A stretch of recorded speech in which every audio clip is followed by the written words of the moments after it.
Udah selesai. Jadi sebenarnya aku udah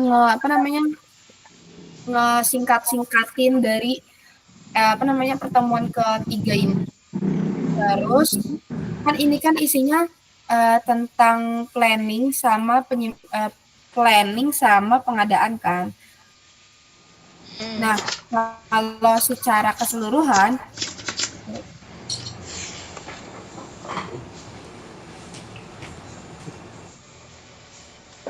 mana sih?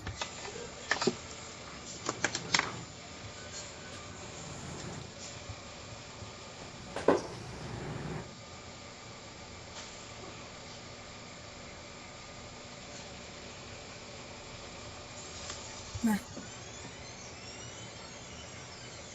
kalau secara keseluruhan ya, ini tuh isinya tuh gimana caranya kamu menyusun suatu perencanaan sebelum kamu melakukan suatu aksi.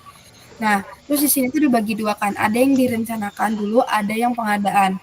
Nah, kalau misalnya perencanaan itu juga punya identifikasinya masing-masing. Kalau misalnya perencanaan itu tuh merupakan kegiatan dalam menentukan jumlah dan periode pengadaan sediaan farmasi agar tidak ada kekosongan obat. Jadi isinya kegiatan planning itu kita menentukan berapa banyak yang harus kita taruh di dalam stok atau yang didistribusi sehingga di suatu instalasi farmasi tidak terjadi kekosongan obat. Seperti contohnya, pada rencana itu dari tanggal 31 Desember harusnya sudah ada pengiriman untuk tahun 2026. Tapi karena tidak ada planning, itu jadi ada kesalahan atau mungkin keberantakannya jadwal sehingga yang harusnya pada tanggal 31 Desember 2025 itu obat sudah didistribusi, itu terjadi kekosongan hingga Januari tahun 2026. Contohnya gitu. Nah, itu digunakannya planning untuk menutupkan adanya kasus seperti itu lagi. Nah, terus metode perencanaan sama pengadaan itu sama, yaitu konsumsi, epidemiologi, sama kombinasi metode konsumsi dan epidemiologi. Nah, terus untuk membuat perencanaan, kita tuh harus ngapain aja sih? Kita tuh harus lihat anggaran yang tersedia. Misalnya masih ada anggaran yang tersedia, misalnya kita cuma punya 1M. 1M itu apakah bisa menutup semua obat yang dibutuhkan di instalasi atau tidak? Kan kita ini di sini ceritanya mau minta distribusikan ke pabrik farmasi contohnya. Nah, anggaran yang kita punya berapa sih untuk membuka apotek? Terus juga penetapan prioritas. Nah, penetapan prioritas itu kita sebagai apoteker, apakah kita itu pengen fokus ke obat-obatan bebas atau kita mau membuat yang dimana kita tuh bisa membuat resep atau hanya sekedar menjual obat-obat bebas yang kayak tahu kan ada apotek yang bukan kayak kimia farma yang bisa ngeracik tapi cuma apotek yang hanya menyediakan obat-obat saja tanpa ngeracik gitu. Terus harus dilihat sisa persediaannya. Masalah sisa persediaan ini nanti bakal dibahas di metode konsumsi. Soalnya sisa persediaan sama pemakaian periode itu bakal masuk ke rumus. Nah, terus habis itu waktu tunggu pemesanan itu juga sama, itu ada di lead time yang bakal dibahas nanti di konsumsi sama rencana pengembangan itu harus disusun kalau misalnya per tahun. Biar misalnya kalau ada perubahan anggaran, ada perubahan distribusi atau misalnya instalasi yang bisa anggaran kita tutup, itu kita udah ada rencana yang udah siap untuk dikembangkan lagi gitu. Kalau misalnya pengadaan sendiri, gimana?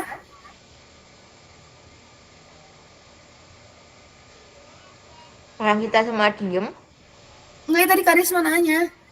Enggak. Oh ya. Lo ada suara ya mas, bukan aku. Maaf ya. Lanjut Mantul. Kalau misalnya pengadaan itu tuh kan tentang kegiatan yang merealisasikan perencanaan kebutuhan pokoknya aksi nyatanya kan. Nah, terus habis itu pengadaan juga itu tuh harus dilihat dari ketersediaan dana, ketersediaan obat, jumlah dana, jumlah obat, terus waktu yang tepat untuk melakukan distribusi sama harga yang bisa kita keluarin sama keuntungan yang bakal kita dapat. Tapi itu harus sesuai standar mutu. Nah, terus kalau tahap pengadaan itu tuh ada pemilihan jenis, apa yang kita butuhin sama apa yang instalasi butuhin. Terus metode pengadaannya itu apakah sistem paketan atau misalnya distribusi dari instalasi langsungnya, atau ada second people. Second people tuh kayak misalnya orang terpercaya antara instalasi sama aku. Nah, di antara dua orang yang akan melakukan agreement itu, atau ada orang yang ketiga, yang dimana dia tuh fungsinya itu untuk membawa amanah dari instalasi ke aku. Tapi dia tuh nggak termasuk ke orang aku atau orang si instalasi. Nah, terus habis itu pemilihan pemasok, penentuan spesifikasi kontrak, pemantauan proses pengadaan dan pembayaran. Ya, intinya dari kita menentukan apa yang bakal kita ambil di distribusi sampai pembayaran. Nah, terus habis itu di cara pengadaan itu kan kita harus, yang tadi ibunya bilang di video, kita harus membeli dari produsen yang sudah terpercaya.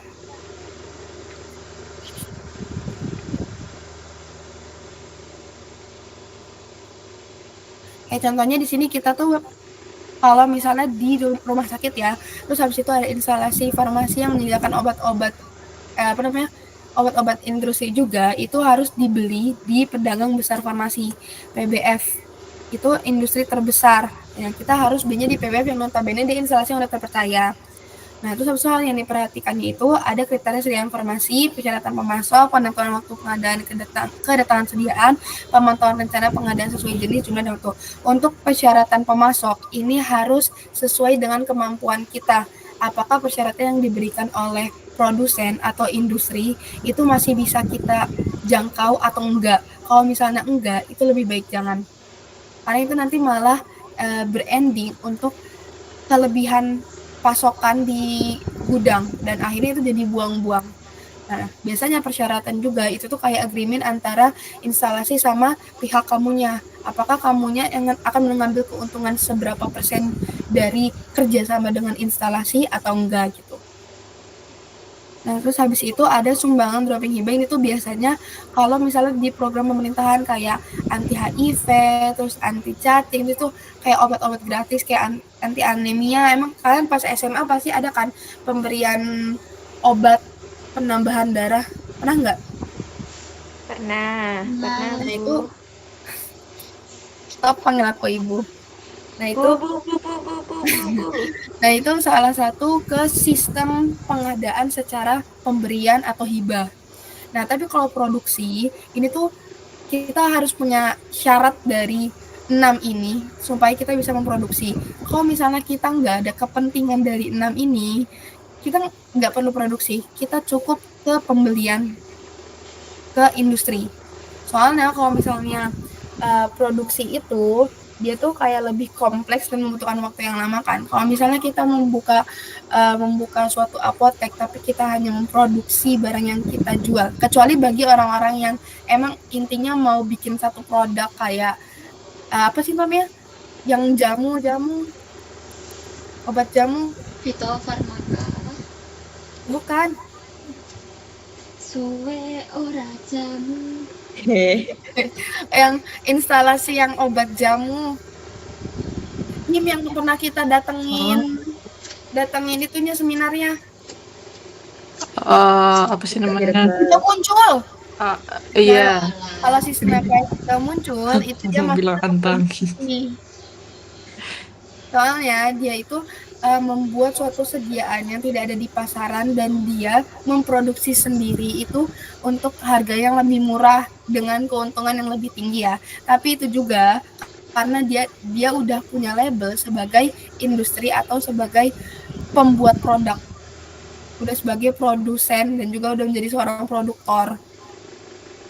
Dia udah buat perusahaan gitu, makanya dia masuknya ke produksi. Tapi kalau misalnya kita sebagai apoteker biasa, kita melakukan ini sesuai dengan 6 syarat ini. Kalau misalnya kita nggak ada kepentingan dari 6 syarat ini, kita lebih baik itu membeli dari produsen PBF. Oke. Nah, terus procurement itu kegiatannya ini yang dari 6 ini bisa dibaca aja, nggak usah dihafalin.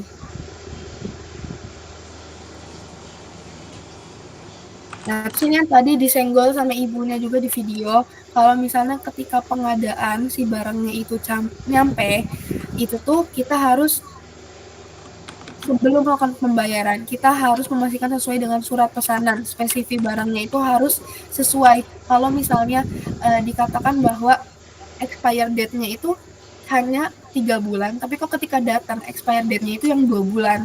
Nah, itu kita bisa ngasih pilihan apakah mau diretur atau tetap diterima dengan pengubahan perencanaan expired date. Itu sesuai kitanya, sesuai kita si penerima atau pembelinya. Nah, habis itu kalau misalnya udah sesuai dengan surat pesanan, baru dilakukannya pembayaran. Tapi ada beberapa instalasi yang melakukan pembayaran dulu, terus habis itu barang baru datang. Tapi itu jarang, soalnya kayak gitu biasanya penipu. Itu kadang nggak sesuai dengan surat pemesanan. Kayak misalnya di situ tulisannya expired date-nya dalam waktu 6 bulan, tapi biasanya didatang itu kayak lagi cuci gudang, itu kayak tinggal mepet gitu. Dan itu kan jadi merugikan instalasi farmasi. Nah, makanya biasanya kedatangan dulu si barangnya baru dilakukan pembayaran agar ketika diretur itu tidak ada kerugian antara dua belah pihak. Nah, di sini pemilihan pemasok itu harus dari resmi. Kalau misalnya RS Apotek itu yang tadi bilang dari pedagang besar farmasi, tapi kalau puskesmas itu dari gudang farmasi kabupaten atau kota. Nah, jenis distributornya itu kan ada utama sama subdistributor. Maksud subdistributor itu apa sih? Biasanya tuh dia tuh kayak freelance. Nih, contohnya distribusi utama itu dari PBF. Aku ngebuat suatu instalasi yang dimana aku tuh ngejualin apa yang dijualin sama PBF. Tapi di kota Bandung contohnya. Nah, terus kalian sebagai instalasi farmasi pengen buat pemasokan yang lebih rendah uang distribusinya sesama di Bandung contohnya, akhirnya kamu beli di aku yang notabene aku ada subdistributor. Nah, subdistributor ini harus dilihat dari persetujuan dari distributor utama. Kalau misalnya dia tidak ada kerjasama antara distributor utama sama subdistributor, kalian lebih baik ke distributor utama karena kita nggak apakah subdistributor itu dia adalah orang yang emang benar-benar mendistribusi dari yang utama atau dia malah ngambil yang second. Paham nggak sih, kayak duplikat. Itu biasanya terjadi di instalasi online shop. Nah, makanya kenapa kalau di online shop itu salah satu syarat kamu bisa ngebuka atau ngejual obat, itu kamu harus ada surat dari distributor utamanya, sama kamu emang ada instalasi, ada surat instalasinya. Nah, terus habis itu yang harus dipertimbangkan saat pemilihan PBF itu harus memiliki izin resmi, maksudnya tuh surat instalasi apotek kalian, terus harus ada waktu tunggunya, kemudahan untuk retur ketika tidak sesuai dengan surat pembelian, terus habis itu harganya bersaing atau harganya itu bisa dijangkau sama sesuai dengan dana masyarakat dan dana instalasi, sama tempo pembayarannya itu maksudnya nggak yang dikejar-kejar. Kayak maksudnya, ini kalau misalnya barang udah datang, kamu harus langsung bayar, tapi ada keringanan kita dengan penjualan 20% dari barang yang sudah datang, kamu baru boleh bayar gitu.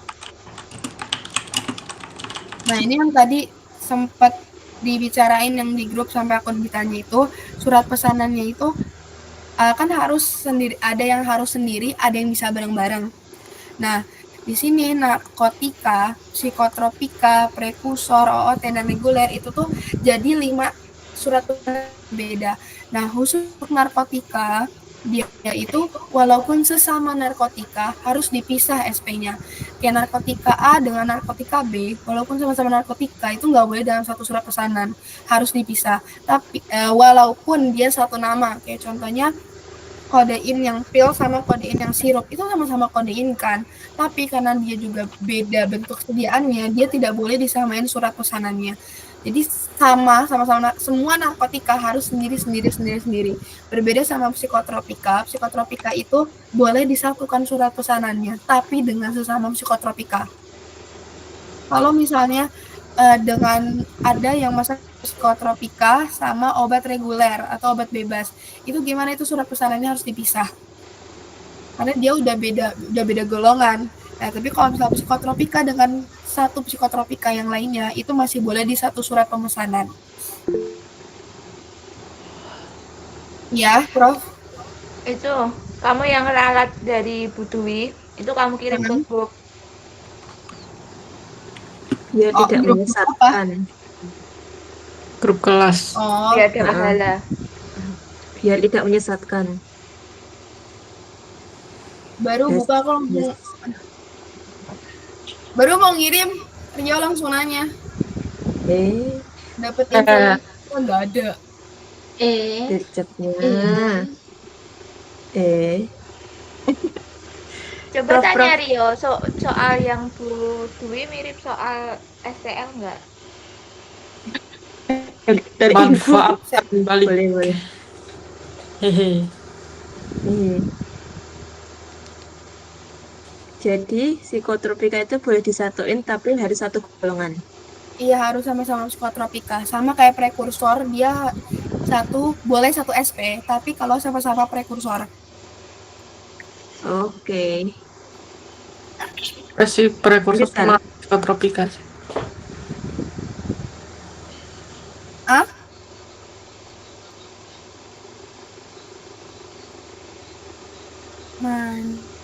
Mana sih?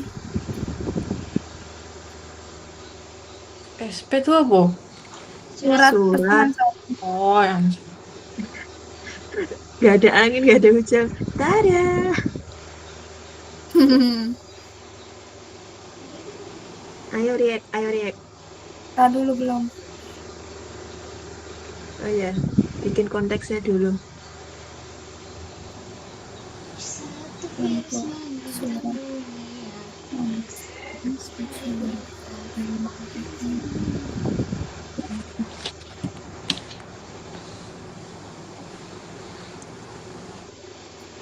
satu virus menggoncang.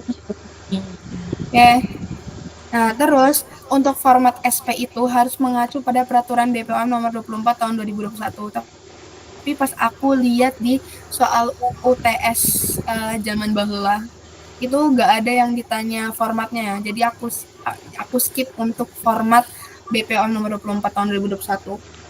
Oke. Nah, terus yang tadi. Iya, boleh. Yang prekursor gimana? Satu SP? Satu SP juga dia mirip sama psikotropika. Satu SP tapi dia untuk satu golongan. Kalau OOT? Yang satu SP itu cuma narkotika, yang lain tuh satu golongan. Siap. Kecuali OOT sama reguler ya. OOT sama reguler itu kan banyak ya jenisnya, maksudnya banyak nama obat-obatnya. Terus? Nah, itu boleh dijadiin satu SP, kayak contohnya ini isinya apa ya? Panadol sama ibuprofen itu boleh satu surat pesanan, soalnya mereka kan obat reguler. Nah, OOT juga sama. Kalau prekursor tuh dikit gak sih obat-obatnya? Cuman beberapa sih kalau dari PPT-nya Pak Fadlan. Misalnya aku punya obat reguler sama OOT, nah itu SP-nya digabung atau OOT sendiri, reguler sendiri? OOT sendiri, reguler sendiri. Ini jadi tuh udah ada 5 macam SP yang udah dibagi-bagi. Kalau misalnya dia termasuk OOT, terus satunya lagi reguler, itu nggak bisa disatukan. Karena mereka kayak udah beda kasta nih kelima ini. Berarti total ada 2. Kasta berapa? Ada 2 apanya? 2 SP. Ya misal punya OOT sama reguler kan. Oh iya. Sendiri-sendiri. Iya. Pokoknya 5 ini sendiri-sendiri. 5 jenis 5 SP. Kalau maksudnya yang tadi narkotika itu yang psikotropika. Oh, psikotropika. Psikotropika tuh kayak contohnya nih, ada 2 obat psikotropika. Apa aja sih obat psikotropika? Psikotropika. Contoh ada Lexotan, sedativa dan lain-lain. Nah, misalnya nih Hima punya instansi. Nah, kamu mau mesen Lexotan, Pilkoplo, Diazepam, Nitrazepam, Ibuprofen, sama CTM contohnya. Nah, yang tadi Lexotan, koplo, terus habis itu diazepam sama nitrazepam, dia kan termasuk psikotropika. Karena mereka sama-sama satu golongan psikotropika, mereka boleh dimasukin ke dalam satu SP. Di dalam surat pemesanan itu kamu nulisnya kayak pembelian obat golongan psikotropika, yakni 1, 2, 3, 4 gitu. Nah, terus habis itu kan tadi kamu juga beli ibuprofen sama CTM. Nah, ibuprofen dan CTM itu kan termasuk obat keras bebas ya, atau dia obat reguler. Nah, itu nanti beda lagi surat pemesanannya. Nanti jadi kayak ada 2 kertas surat yang berisi psikotropika sama surat yang isinya reguler. Tapi kalau kamu belinya itu ada narkotikanya, ada kodeinnya, misalnya kamu beli kodein sirup sama kodein pil. Kan tadi aku bilangnya kalau misalnya dia psikotropika atau dia reguler itu nah judulnya kayak pembelian obat psikotropika. Tapi kalau misalnya narkotika tulisannya pembelian narkotika kodein sirup. Nanti satunya lagi pembelian narkotika kodein tablet gitu. Jadi mereka tuh sama-sama narkotika, tapi karena mereka berbeda, mereka jadi dibedain SP-nya.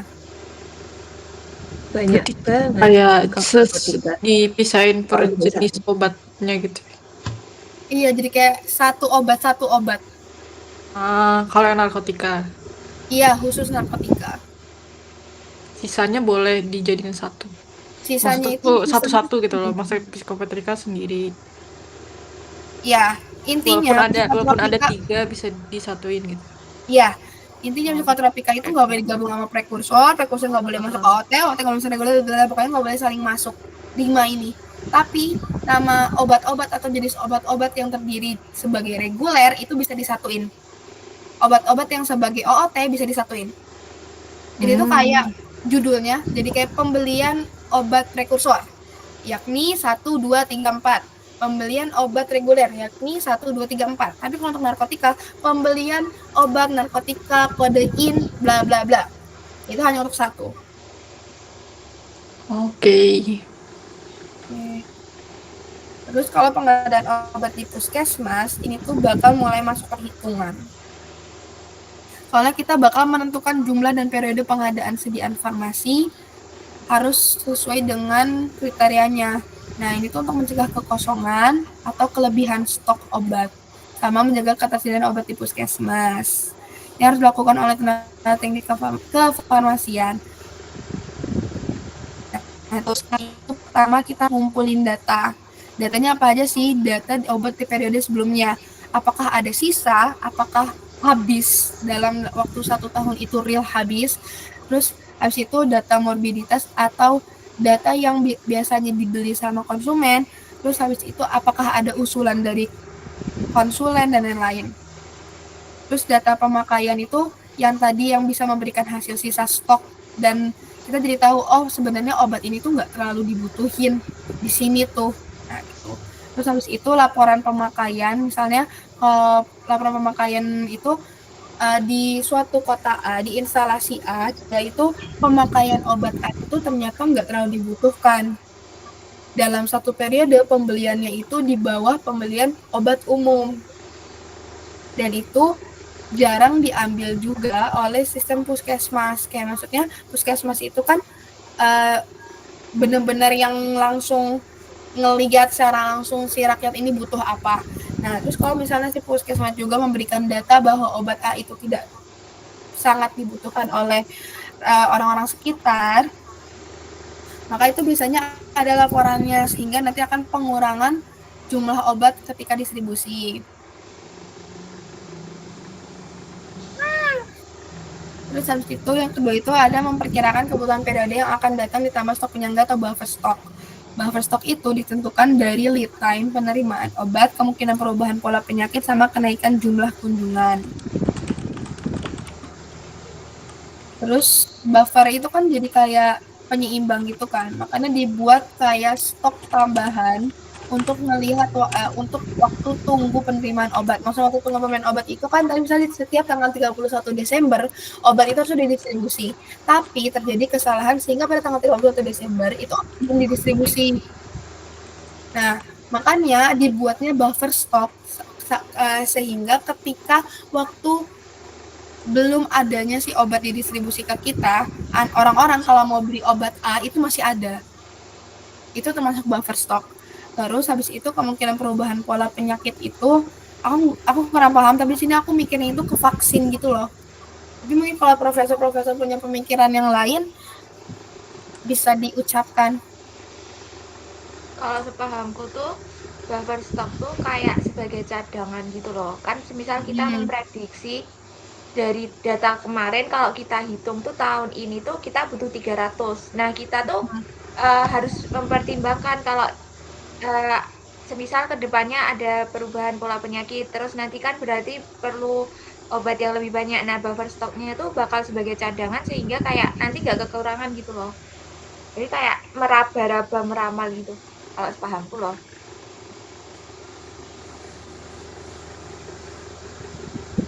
Yang kemungkinan perubahan pola penyakit berarti itu Kayak misalkan jadi pandemi, awalnya nggak jadi pandemi. Ya kayak mungkin kalau sekarang kayak infeksi apa ya, flu kan kadang bisa ada yang naik ada yang turun kan setiap tahunnya. Nah itu tuh kayak mungkin orang puskesmas tuh bisa prediksi, oh tahun ini bakalan ada kenaikan virus influenza, makanya nanti buffer stocknya kita naikin biar kita punya cadangan. Jadi kalau buffer stock tuh menurutku cadangan, tapi kalau yang bawahnya yang lifetime itu tuh kayak kita kan dari kita membeli sampai obatnya itu dikirimkan perlu waktu kan.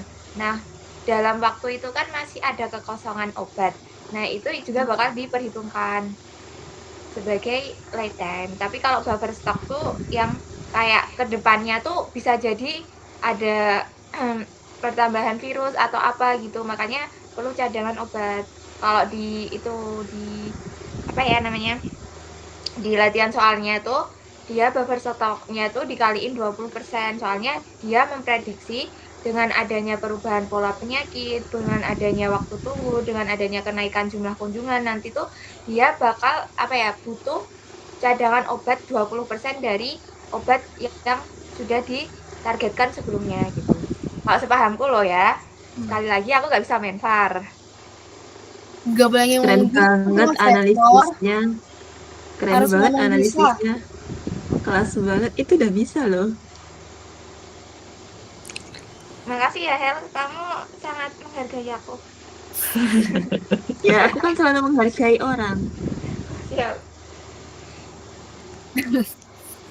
Berapa harganya? 1.000 ya Hel. Satu dunia pun enggak cukup. Satu virus mengguncang dunia. Ini dibaca aja, soalnya ini aku lihat di soal kemarin itu nggak keluar. Nah, tapi yang keluar itu adalah Allah. nah, ini yang tadi sebenarnya udah disenggol ya sama Hasna. Profesor Hasna. Ini udah disenggol.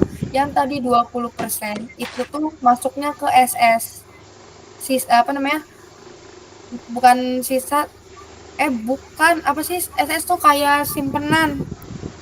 Stok. Safety stock. Stok pengaman, safety stock. Iya, safety stock. Stok pengaman itu sama kayak buffer stock buat jaga-jaga.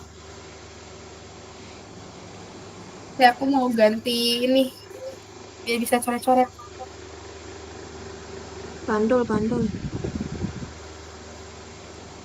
Pantun juga kan laptop Kapan rusak. nulis? Laptop iya. bisa. Oke. Kok di oh iya kesini. Enggak.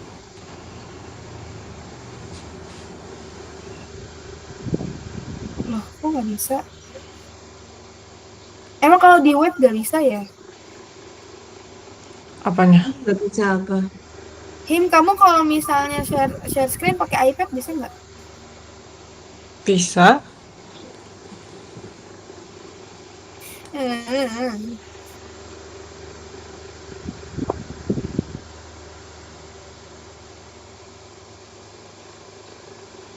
Ini share screen di apa? Ini masih di laptop, mau ganti iPad. Gak bisa, astagfirullahaladzim. Ya, harusnya bisa nggak sih? Kayak share screen, terus pilih dulu meet gitu. Aku coba di HP.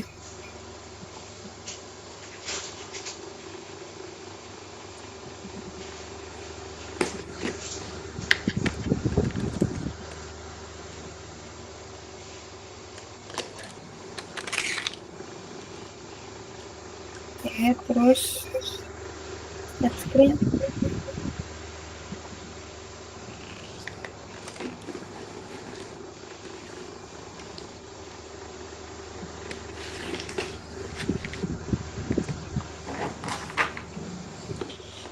Coba. Kelihatan. Muncul. Oke.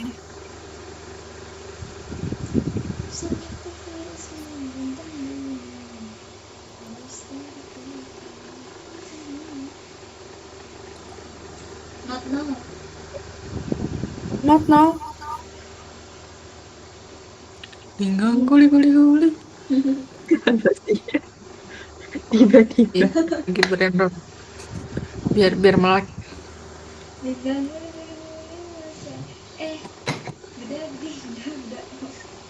Stop. Sudahi blendotnya. Oh, kalian Panik tahu nggak aku kayak gini? loh? Aku pengen Cak. nge-stretch. Gampang. Nah, Udah. Hitam. Tapi kayaknya yang perhitungan perencanaan tuh di soal nggak ada ya? Nganu. Di soal tahun lalu. Soal yang ada di Masaran? Mm-mm. Nggak ada sih. Cuman aku takut Lebih ke keluar. teori sih ya. Kita bahas secara singkat aja. Untuk rencana kebutuhan itu kan ada CA ditambah SS ditambah LT. Ini tutup kurung min sisa stok. Nah, terus ini tuh jadi ada dua. Aku masih share screen nggak sih yang apa di Masih. Serena ini? Masih.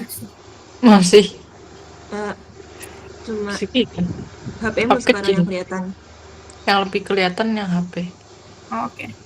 HP yang satu di off dulu biar ini HP-nya bisa di rotate. Yang di laptop di stop dulu. Saya. Nah enggak, itu aja kalian yang unpin terus nanti pin terus unpin, nanti kalau jelasin pakai itu berarti yang dipin itu kalian yang gerak. Udah kok.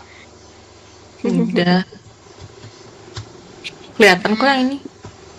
Coba Apa yang di HP? Sama aja. sama. Lucu. Jantet coy.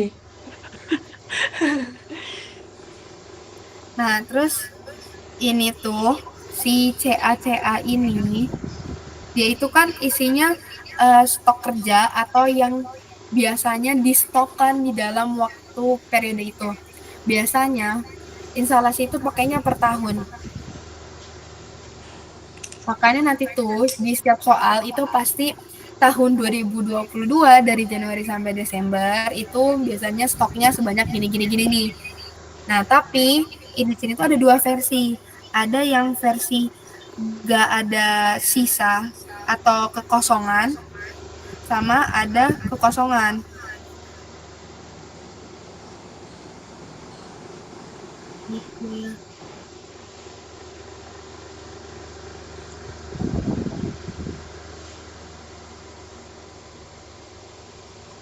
Apa sih ngefeknya? Ngefeknya itu nanti di perhitungan. Kalau misalnya ada kekosongan, nanti di rumus si CA ini, nanti dia tuh bakal dibagi sama banyaknya bulan yang ada tanpa kekosongan. Nanti baru dikali sama total bulan. Kayak contohnya, di dalam 12 bulan, ada 3 bulan kekosongan. Berarti nanti jumlah si CA itu dibagi sama total semuanya tanpa kekosongan, kan berarti 9 bulan. Nanti baru dikali sama 12 bulan. Itu nanti nilai CA-nya. Tapi kalau misalnya nggak ada kekosongan, apa sih? Klasik banget. Kalau misalnya nggak ada kekosongan, itu CA langsung dibagi 12. Bedanya itu aja. Terus habis itu, untuk yang tadi disenggol sama Profesor Hasna, itu masuk ke SS. SS itu harusnya udah diketahui ya di soal. Tapi SS itu punya rentang dari 20 sampai 25%.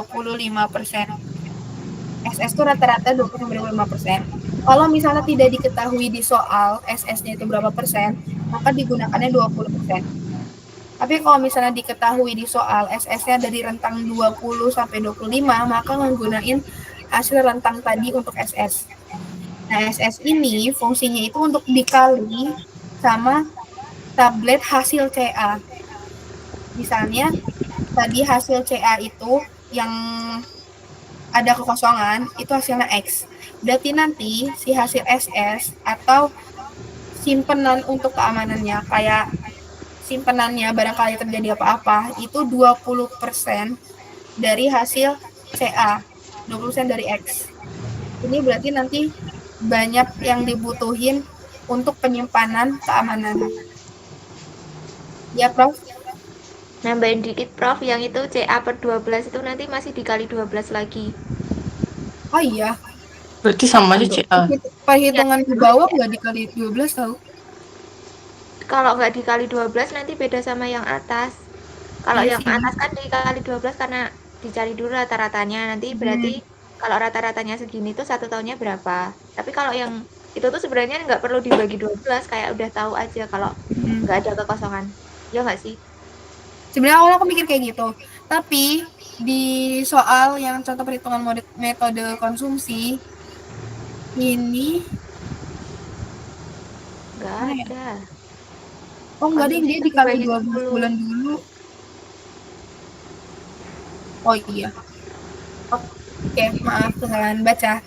Terima kasih Profesor Hasna. Yoi.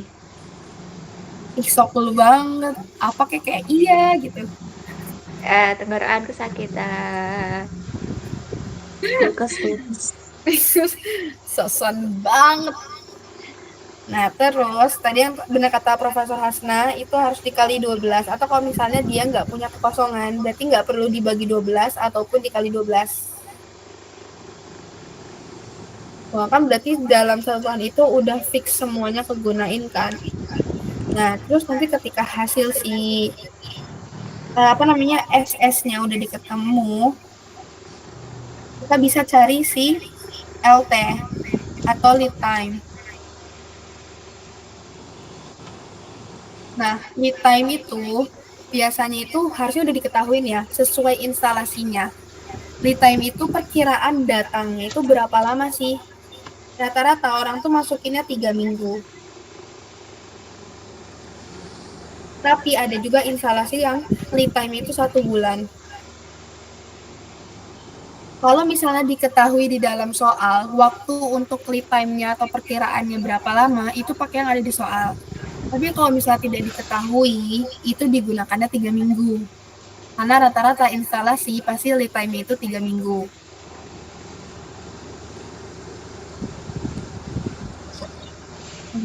Sorry. Terus kalau misalnya untuk lead time, dalam kasus yang ada kekosongan, itu berarti banyaknya obat yang udah dibagi sama si 9 ini tanpa perkalian 12 itu dikali sama lamanya dia, lead time-nya dia. Kan misalnya nih CA yang ini CA dibagi 9 itu dikali 12 kan X. Tapi kalau CA dibagi 9-nya aja, dia tuh misalnya Y. Nah, berarti nanti untuk lead time untuk yang kasus ada kekosongan itu berarti Y dikali 3 minggu. Tapi karena biasanya perhitungannya itu per bulan dan per bulan itu ada 4 minggu ditotalkan, si Y-nya itu dibagi sama 4 minggu. Sama kayak sistem yang CA ini yang kekosongan itu. Tadi apa namanya sih, Prof? Hasna? Kalau ini tuh Apa? dikali 12 untuk what? 1 tahun. Iya, Kan kalau kalau ini tuh CA dibagi 9 kan itu tuh kita dapatnya rata-rata per bulan. Padahal kita pengennya rata-rata satu periode atau 1 tahun. Makanya dikali 12. ya kalau ini juga dia tuh dikali 3 minggu untuk nyari nilainya nggak sih? Iya, jadi Sepemahamanku ya, nilai dari si itu 3 minggu, sedangkan perbandingannya itu 1 bulan.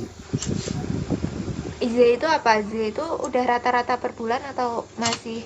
Y. Heeh. Y itu ini si CA dibagi sama apa bulan tanpa kekosongan. Iya, benar. Itu kan berarti rata-rata per bulan dibagi 4 minggu dikali 3. Ya, benar. Jadi, Untuknya nilai hasil si LT 3 minggunya kan. Jadi Tapi kalau Z per 4 tuh sama aja nyari rata-rata per minggu. oke.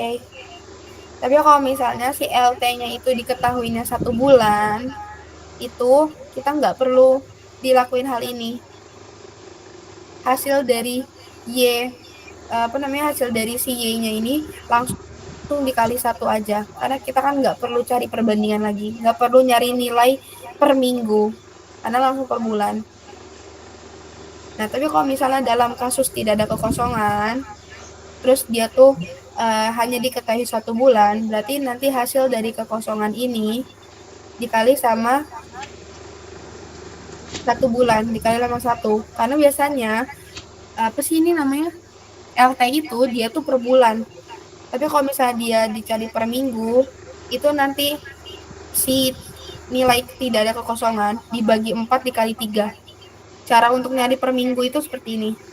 Kalau misalnya diketahui 2 minggu, berarti nanti hasil yang diketahui, entah itu yang ada kekosongan atau tidak kekosongan, dibagi 4 dikali sama lead time yang diketahui atau yang diminta sama instalasi. Tuh. Paham nggak? Takut gak nyampe. Paham, tapi kalau yang ini yang tidak ada kekosongan itu berarti CA kali 1 bulan. Iya. Kalau nggak ada kekosongan itu kan berarti 100% kepake kan. Nah, berarti nilai yang akan terus dibawa untuk mencari SS, mencari LT, dan lain-lain itu pasti 100% dari yang ada diketahui. Stok yang awal. Mau cari lifetime atau cari apanya? Enggak, maksudnya si Karisma itu nanya kalau misalnya dia itu nggak ada kekosongan, nilai yang bakal dibawa dimasukin ke sini, dimasukin ke sini itu tuh nilai yang sama dengan CA yang diketahui di soal. Iya, kalau dimasukin ke X. Kalau yang dimasukin ke Y bagi 12 dulu. Aduh, aku tadi microslip dulu. Bangun, Him. Jujur masih bingung. Di contoh soal aja nggak sih nanti?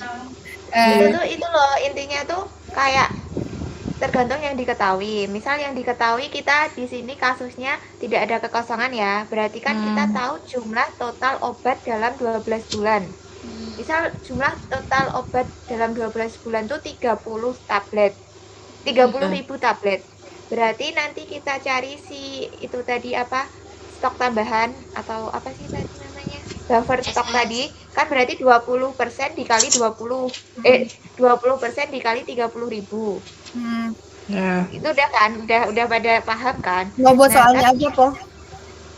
Ya boleh. Kalau yang lifetime tuh kayak itu kan kalian 30.000 kan masih jumlah per bulan kan?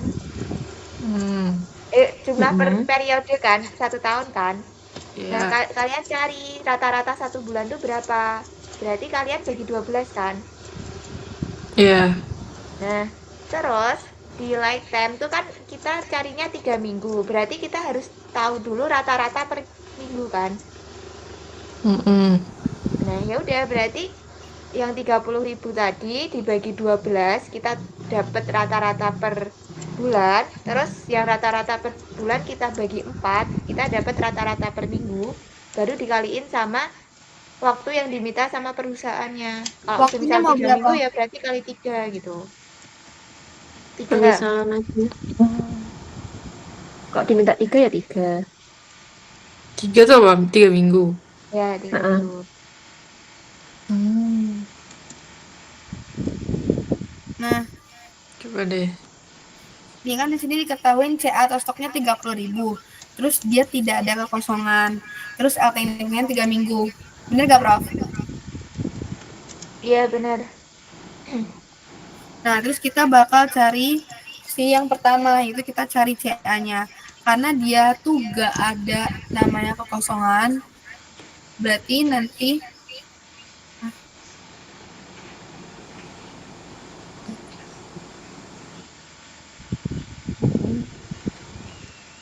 berarti nanti si CA-nya itu tetap sama 100%. Berarti dia nggak akan ada pengurangan kan. Berarti CA akan tetap 30.000. Oke. Gimana? Aman. Benar. Nah, untuk Bener. sisa apa sih? Stok safety stock atau buffer stock itu kan biasanya 20-25%. Karena di soal itu nggak diketahui, berarti kita menggunakan angka 20. Berarti nanti untuk si buffer stock atau SS itu 20% dikali CA.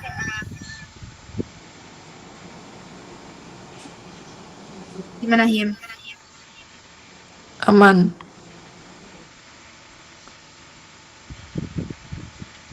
Berapa, Prof? 3.000 ya, Prof? Setengah 6.000. 6.000, sorry. 6.000 ya, Prof? Oh, Ya. iya. Nah, terus kita nyari lead time. Nah, lead time-nya itu kan dia diminta 3 minggu. Sedangkan lead time itu biasanya itu per bulan.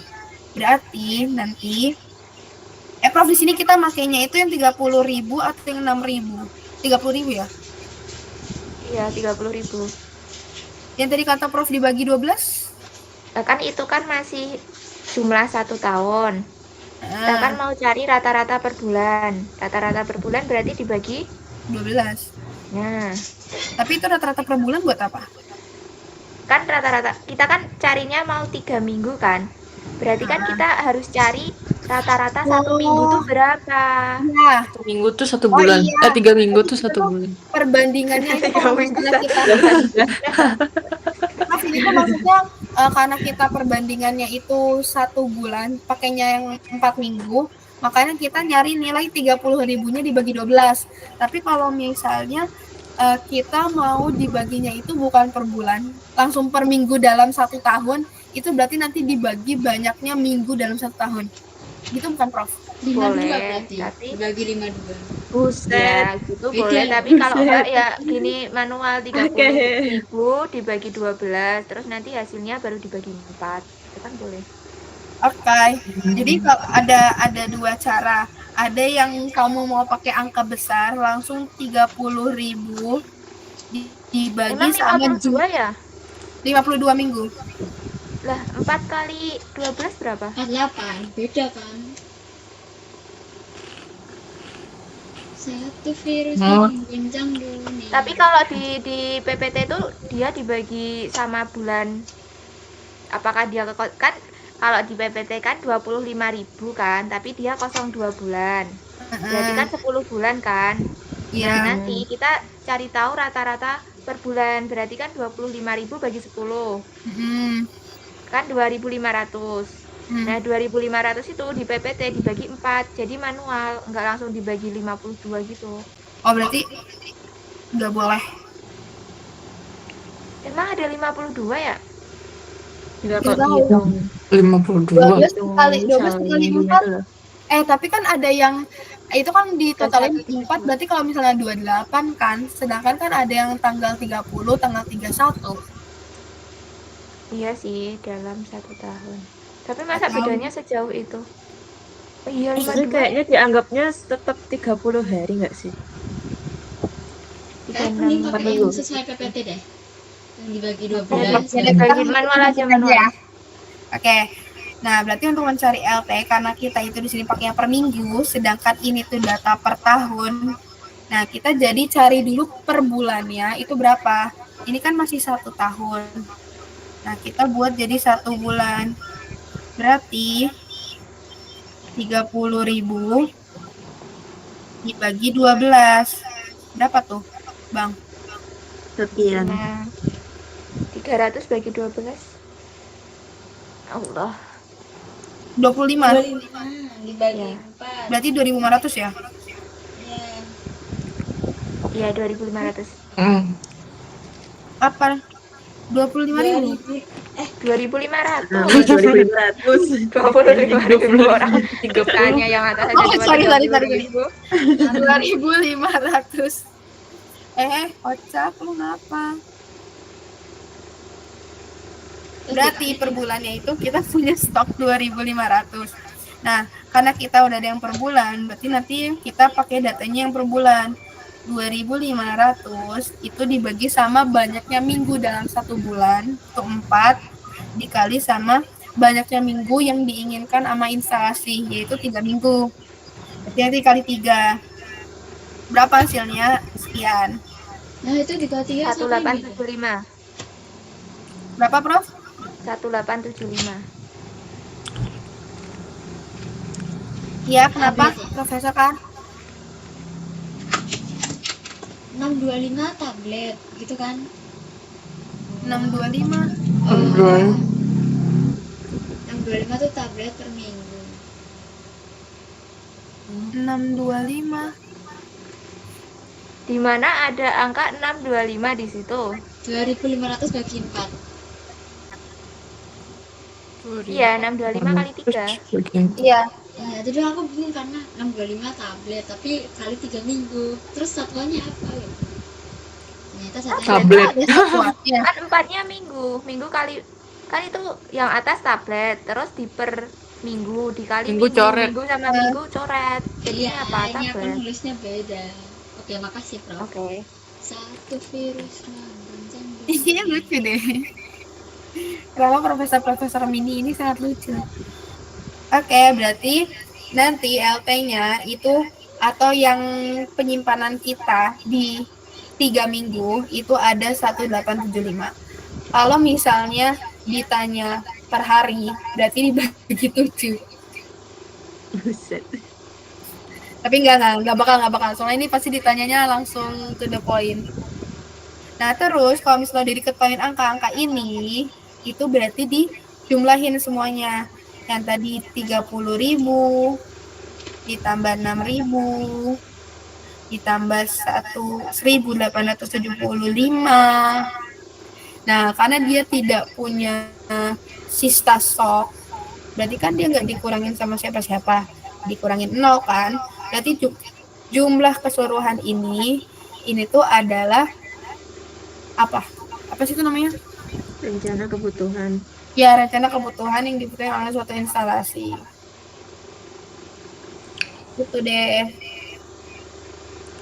Wih, Wow, apa? selisihnya Nah, dikit banget. ada satu rumus lagi untuk menutup apa sih namanya bab 1 ini. Itu adalah pakai metode morbiditas. Ini kan metode konsumsi. Satu lagi perhitungannya di metode morbiditas. Nah, kalau metode morbiditas itu dilihat dari pola penyakit. Kalau misalnya konsumsi itu dilihat dari banyaknya konsumen.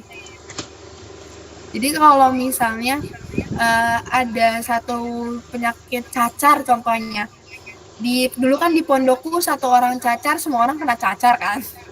Nah, itu bisa dihitung perhitungan morbiditas. Dilihat dari banyaknya orang yang kena cacar. Oh iya, boleh.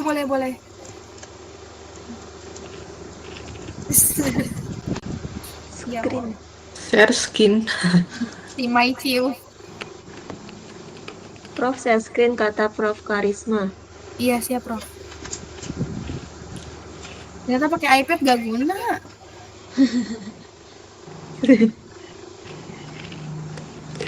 Nah, ini kepin kan? Ya. Aku keluar dulu yang di iPad deh, biar berat. Bye Alfa.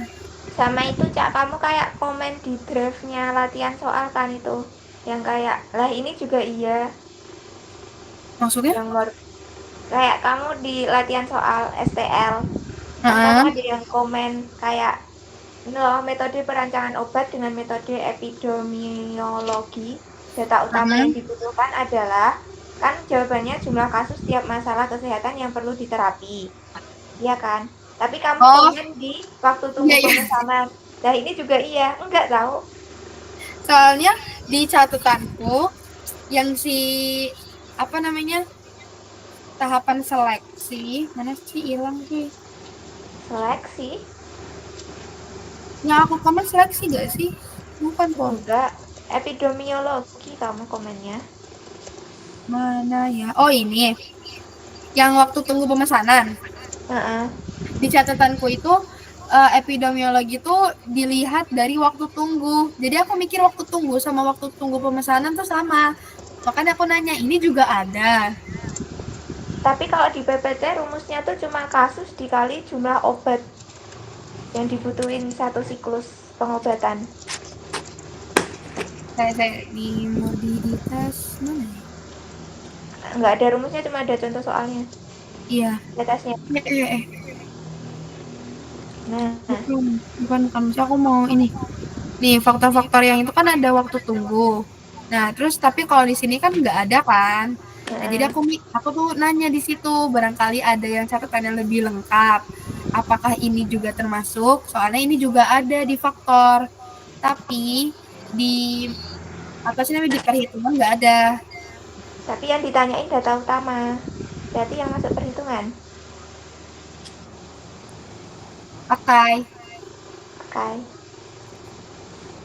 Ini aku apa ya?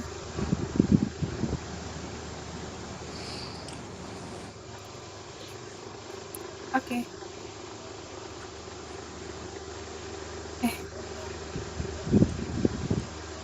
Next. Kalau isinya tuh ini. Tapi yang di contoh bawah susah. Kalau umumnya dasarnya itu tuh ngehitungnya itu tinggal banyaknya obat yang dibutuhin dikali sama banyaknya kasus.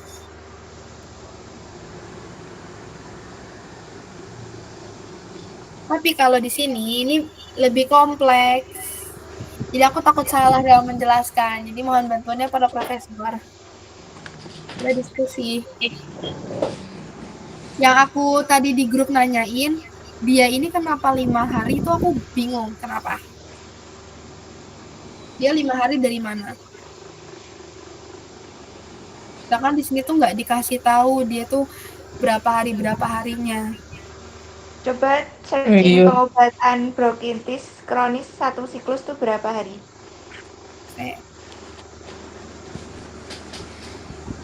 Satu hari berapa kali? Jadi tahu nggak sih? Satu siklus pengobatan. Oh, satu siklus pengobatan apa itu? Bronkitis kronis, berat badan 30 kilo. Pada kucing.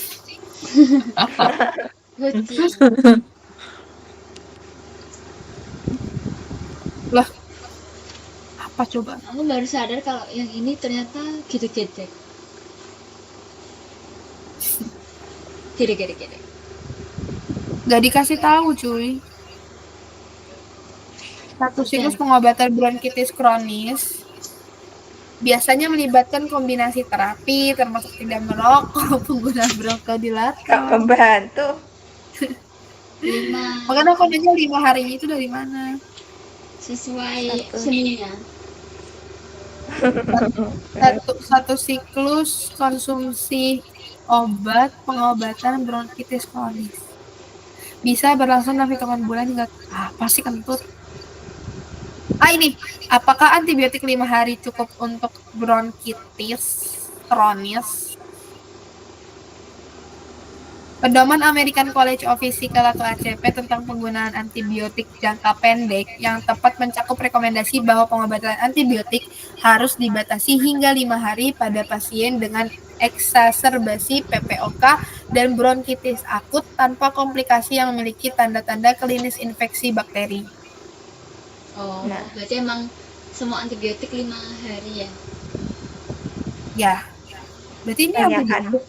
Contohnya amoxicillin, azithromycin sama cefixime. Apa itu? Cefixim.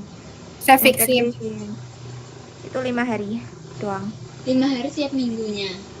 Setiap siklus pemberian. Oh, Satu siklus pengobatan. siap, satu siklus. Antibiotik bikin lapar nggak sih? Oh iya. Bikin nafsu makannya bertambah. Tergantung gak sih? Tergantung apa? Tergantung orangnya. Obatnya. Tergantung Polymorphism. polimorfisme. Di sini ini kan dia dibilang kalau misalnya dengan anak-anak berat 30 kg sama obatnya itu 50 mg oral 2 kali sehari itu ada 100 kasus. Nah, berarti setiap orang satu anak itu nanti 100 mg dikali 2 kali sehari dosis minumnya dikali 5 hari karena dia adalah apa namanya antibiotik, nggak boleh lebih dari 5 hari kalau tidak ada tanda-tanda alergi.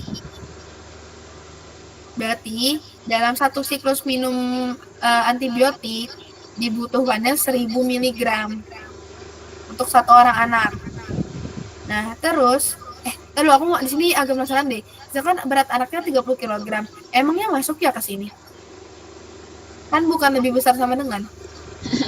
Ih, dikira Wah, 30,1. Oh, 30. Ya udahlah. Nah, kemudian dalam satu gelas kecil. itu mengandung sirup 100 mg atau 5 ml kemasan 60. Ah, boy ya.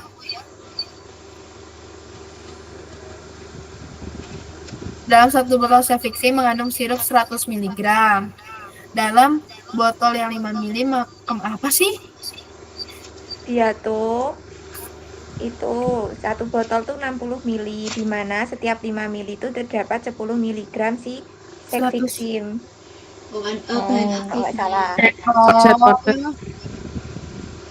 Di satu botol 60 ml Cefixime itu Satu botol tuh 60 ml. Di mana setiap 5 ml-nya tuh mengandung 100 mg cefixime. Oh. Berarti ada. Salah. 5 kali 60 kok, En. Ya, berarti kan 60.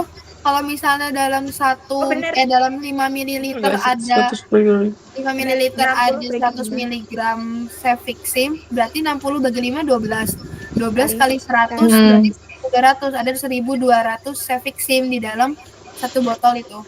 Iya. Oke. Nah, terus kalau misalnya kita udah ngetahuin si Cefixime-nya, itu kita lihat per kasusnya, berarti nanti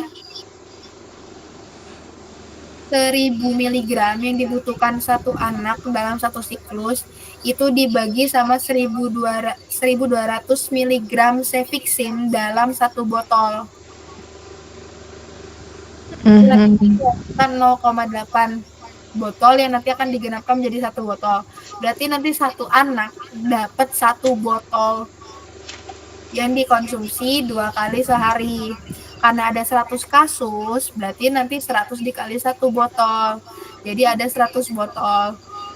Ya, berarti ada 100 anak yang bakal dapat masing-masing satu. Mau nyari soal lagi, please? Contohnya cuma satu kok. Bro, itu belum selesai, itu baru langkah 1, bro. Yang langkah keduanya itu kan yang dewasa. Masa Sama untuk aja anak tadi. doang. Oke. Coba kita jangan lihat. Sama aja. Jangan lihat. Mau coba nggak? Nggak kelihatan. Nggak, coba. Jahat banget. Berarti itu 1200 sama-sama pakai itu. Dosis dewasa Pakai sirup 50 apa pakai 100 tablet miligram. atau pakai apa? Sediaannya gimana? Sediaannya Harus berapa? lihat di bawah. Masih tahu Botol ya, juga apa? masih tahu oral. Oral, botol apa? Ya, Botol oral. juga apa? Nah, bayangin aja botol. Ya, Ya enggak? aduh. Tablet. Tablet. Nah, kocak. Allah, Ternyata dia tablet. Dosis tabletnya berapa? itu loh 50 sampai 100. Ya udahlah. Bro. Pakai Konsepnya dosis sama. Tapi ini tertinggi. sama kok. Oke. Nah, awalnya jumlah yang dibutuhkan untuk satu kasus atau satu orang itu 1000 mg si cefixim atau sama dengan 10 tablet yang mengandung 100 mg cefixim. Nah, tapi karena di sini ada 1.200 kasus, berarti nanti 1.200 kasus dikali 10 tablet per orang. Tapi ini dengan syarat, bukan syarat ya, dengan ditandai bahwa satu tablet atau satu tabletnya itu mengandung 100 mg si cefixim. Kalau misalnya di satu tablet ngandung 200 mg cefixim, berarti nggak 10 tablet. Nanti hasil dari ini 1.200 dikali banyaknya tablet yang mengandung 200 mg cefixim untuk nutupin si 1.000 mg. Berarti berapa kalau misalnya 200 kan berarti butuh 5 tablet. Berarti nanti 1.200 dikali 5 tablet yang mengandung 200 mg cefixim. Nanti hasilnya berapa? 60.000. Ya lanjut. Next. Ya pokoknya segitu. Lanjut Nanti. udah dari tadi microslip. Lanjut. Nah terus kalau misalnya keduanya udah diketahui yang buat anak-anak 100 botol udah, yang orang dewasa udah, itu nanti gila. Dibutuhkan cefiximnya itu dia tuh soalnya dia udah ada. Maksudnya ada soal lagi tentang otitis media kronik dan lain-lain. ada Perhitungannya kayak atas tadi itu kan. Caranya sama, cuman beda obat doang. Nah, ceritanya di sini sama obatnya, beda penyakit. Iya. Berarti kalau wow. 3, 6 obat berarti ada 12 langkah. Karena satu obat 2 langkah. Yuk, bisa. Nah, nanti kalau di dalam misalnya nih si apoteker Laksin dia tuh pengen bikin bronkitis, terus habis itu ada paracetamol dan lain-lain, udah dihitung semua kebutuhan setiap penyakit itu ditambahin semuanya. Nah tapi itu dengan satu zat aktif yang dibutuhkan. Kayak contohnya di penyakit bronkitis kronis kan butuh cefixim. Nah terus di otitis media kronik juga butuh cefixim. Nah, kalau misalnya ada obat dengan isi kandungan yang berbeda, itu nanti perhitungannya jadi ada 2 sesi. Misalnya ini kan dia hitung cefixim, terus nanti tuh ada perhitungan amoksisilin. Nah, nanti hasil dari perhitungan amoksisilin itu nggak boleh dimasukin ke sini. Nggak boleh dimasukin perhitungan dalam suatu periode. Karena dia ini satu zat aktif atau satu yang ditandain itu tuh satu perhitungan. Kalau misalnya beda, berarti beda perhitungan. Okay. Udah deh.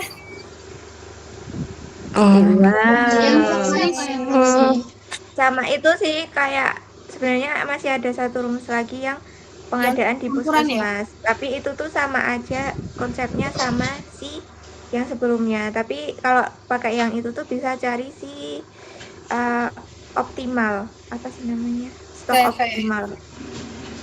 Pengadaan puskesmas, pengadaan. Itu rumah sakit atasnya. Enggak, aku kayak udah nyatet, lupa aku. Oh, yang SOSS. SBK. Sebenarnya sama aja. Ini doang sih.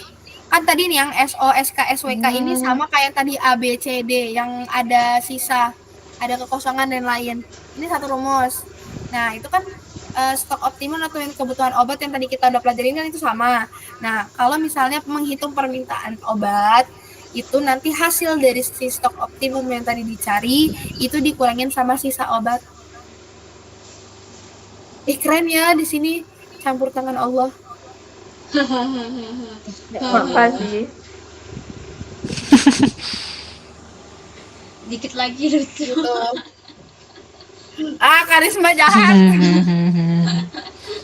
Ayo yuk, sudah 1 jam 10 menit. Sudah deh. 1 SKF 1 bab. Selesai. Alhamdulillahirobbilalamin. Nah, ini ingat aja kalau misalnya untuk permintaan berarti SO dikurangin sisa stok. SO. Oke. Sarjana. Oh, Diingat aja ya. Soalnya untuk SK, SWK sama SWT atau lead time itu perhitungannya sama. Cuman bedanya kalau misalnya di apa sih ini namanya puskesmas itu ada stok penyangga. Stok penyangga biasanya udah diketahuin. Cuman bedanya itu aja. buffer. Oke. Kayak yang 20% tadi. Itu tuh bedanya di situ tuh Yes. gitu loh, SK sama SWK. Stok kerja sama kekosongan. Jadi kalau kita tadi kan kekosongannya dihitung sendiri kan, tapi kalau itu tuh kayak dibuat rumus sendiri gitu loh. ini yang puskesmas atau Keluar nggak sih? puskesmas kan ini? Ini puskesmas ya? Oh, Ada soalnya nggak sih puskes? Dilihat-lihat nggak ada. Sangat. Nah, itu SP tadi itu soal berarti nggak puskesmas usah yang kita atas cari tadi. udah diketahui ya? Yang apa? SP. SP udah. SP itu tetap cari cuy, 20% yang ya. 20% kali. Jadi kan Oh. kalau tadi kan kita ngitungnya kan semisal ada kekosongan ya. Kalau di situ kan ada SWK yaitu waktu kosong. Jadi kita perlu waktu kosong. Semisal 10 bulan tuh ada 25.000 tablet. Berarti kan SK kalau kita pakai rumus yang atas tadi kan 25.000 bagi 10 dikali 12 kan. Nanti bakal ketemu si CA. Nah, kalau di rumus ini tuh kayak dijabarin gitu loh. Dia kalau CA di situ tuh jadi SK sama SWK. Di mana stok kerja yaitu kayak 25.000 ditambah jumlah yang dibutuhkan pada waktu kekosongan obat. Waktu kekosongan obat kan berarti 25.000 dibagi 10 dikali 2. Jadi cuma sebenarnya tuh sama aja, tapi cuma kayak dijabarkan gitu loh. Oh alah. Jadi kayak, oh ya, oke sama aja. Iya. Thank you, Prof. Yang berarti stok kerja itu bagi 10 kali 12 yang stok kosong, berarti stok waktu kosong itu dibagi 2 kali 12. Dibagi 10 kali 2. Hah? Dibagi 10 tuh karena 10-nya itu bulan tidak ada kekosongan, tapi 2-nya itu bulan kekosongan kan? Ya. Iya, Iya, tapi tetap dikali 12 kan? Atau enggak? tetap gak sih? 12-nya tuh SK itu loh kan, SK kan dia bilang stok kerja kan. Nah, stok kerjanya tuh 25.000. Per tahun. Terus kita cari SWK-nya. SWK-nya kan berarti yang kosong 2 bulan, berarti 25.000 bagi 10 kali 2. Kan itu berarti 2 berapa? 5.000 kan. Nanti 25.000 bagi tambah 5.000 berapa? 30.000. Sama aja kayak yang atas tadi. Daripada pusing, hafalin salah satu aja. Aku masih Siap, Prof. bingung. Hmm. Dikali Ya, 12. Prof. Kenapa enggak 12? Kan cuma Masih agak bingung. cuma takutnya kalau nanti yang ditanyain stok optimum kan. Tapi bisa aja kalian cari stok optimum dari perhitungan kalian tadi dengan cara kalian tidak menambahkan sisa stok. Sama aja. Sama aja, Berarti guys. konfirmasi Prof 25.000 kali bagi 10 dikali 2 itu SWK.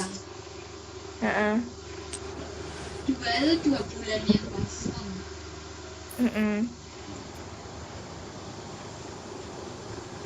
Terima kasih Profesor Hasna sudah membantu.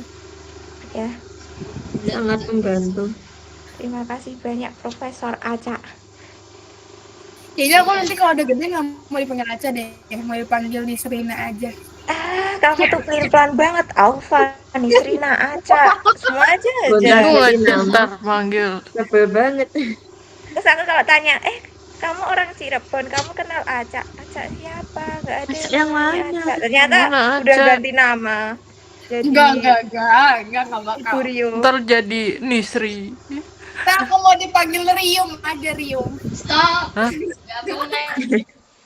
Kalian aja Rio. Nyonya Rio. Itu aku setuju. Iya. Aduh, Aku baik sangat banget, setuju. aduh. Udah, kalian mau nyiapin buka nggak? Iya. Nah, iya, Tutup. malam ini aku mau ngajak diskusi aja tentang fan-fan. Soalnya Jam waktu yang berapa? fan-fan itu kan aku nggak masuk. Berarti Jadi aku agak pelangga-pelongo gitu liatnya yang fan. Berarti Prof Hasna Bintang nanti. tamunya Prof Hasna ya. Betul. Aku pengennya kita semua saling membantu. Iya, betul. Aku sangat setuju aja. Karena sesungguhnya manusia itu manusia Alah. yang tidak bisa hidup sendiri. Siap. Pokoknya kita sistemnya Siap, diskusi ya yang tentang fan. Kalau misalnya ada yang paham atau nggak ada yang ngejelasin terus langsung ngerasa oh kayak nggak sesuai, itu kita saling diskusi aja, kita saling lempar pendapat. Oke. Iya. Bener-bener siap. Ya, tutup. Mau Oke, main? karena kita masih ada buka puasa, mari kita tutup bab 3 hari ini dengan mengucapkan semoga lancar. Amin.